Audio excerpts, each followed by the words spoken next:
Alright, these are some contents of my pocket survival kit. There's a lot of ways you can configure it, but this is just the way that I do it. I've got one whistle on the outside because usually when you need to signal you might have to do that in a hurry. And it's just laced in to these Ranger bands, and it also acts as a retention cord if I wanted to put that through a belt loop or attach it to a belt. And this is just a kit that you keep on you that's lightweight, so that if something were to happen that you didn't plan for, you would have some type of equipment on you. The container is a BCB International mini mess tin. It's the same one used by the British SAS. And it has these rolling clasps. It holds everything in there really secure. You've got a lid with the gasket. It has the gasket inside the lid that helps keep things waterproof. In here I have two unlubricated condoms that can be used as a slingshot, or you can use them as water containers. But one problem with using them for a canteen is that you've got to have pretty strong flow of running water to actually stretch and expand that. We've got the BCB International Commando saw. One loop is longer, or larger rather, than the other, so it can be passed through and used as a snare, and it's got barrel swivels. So if you're going to get one, make sure you get the original and the best out there, not one of the cheap Chinese knockoffs. This is a really small blade, really lightweight. I've sharpened it more so than the way it comes, and that would be really useful for if I had to skin anything. It's got a small saw there that would work on metal, wood, or bone. This is a Sunto clipper compass that will clip onto a wristwatch band or any part of your shirt, and it has a rotating bezel on it, and it has more of a flat profile than some of the button compasses, so it lends itself into fitting inside of the tin. Then I've got some brass snare wire, several different sizes of safety pins. They could double as fish hooks, or you could help to hold some gear together if you have a torn backpack or pack strap, anything like that.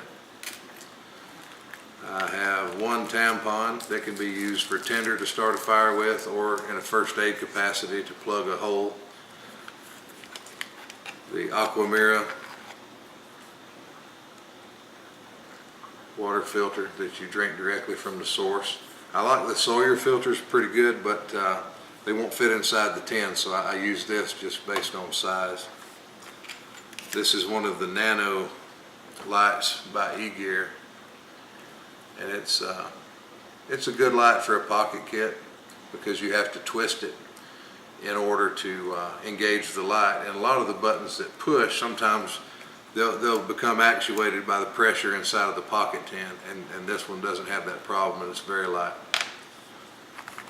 There's an additional tinder stick.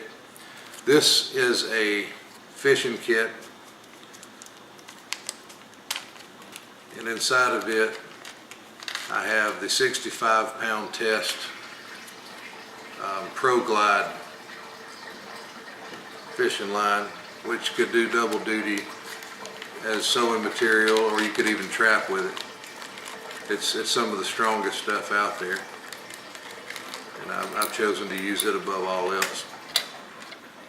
And in addition to that, several small hooks are just thrown into the bottom of the bag there. Small hooks are the best to use. You may or may not require a big hook, but even big fish could be caught with a small hook. And I've got some weights inside of here to help weight the line down. I've got some waterproof boat matches along with their striker as just another way to make fire. These are the MSR Aqua Tabs. I really like these for water purification because their profile is so thin. They're about the size of paper money. You know, they really don't take up a lot of room, and so that's enough that I could treat some water. I've got a two-sided sharpening stone. One side is coarse, one side's fine. It's also really thin, really light. This is a file that I removed from a Leatherman multi-tool. It has a diamond sharpening stone on one side and a file on the other for more aggressive metal work. If I needed to improvise something out of metal, that's a tool I could use to shape the metal with. And this is just one of those cheap Mylar bags that's green on one side and shiny on the other, so that I've got an actual shelter sheet, something that's going to stop wind and stop moisture. Even if I make a shelter, this will still give me a better roof than I could do as far as natural materials.